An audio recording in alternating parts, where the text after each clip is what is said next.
Bismillahirrahmanirrahim.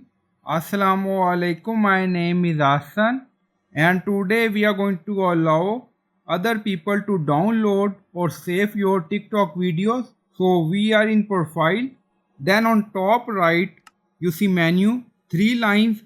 So click on it, and then you see multiple option.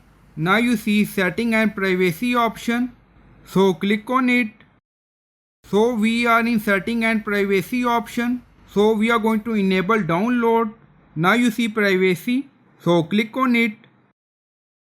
So we are in privacy section. Now you see multiple option. So we are going to enable downloads.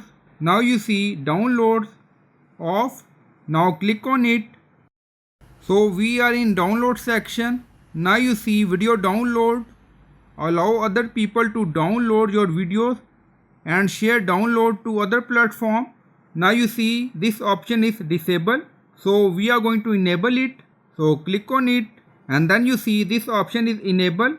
So I hope you like this video. Please like, comment, share, subscribe. Thank you for watching.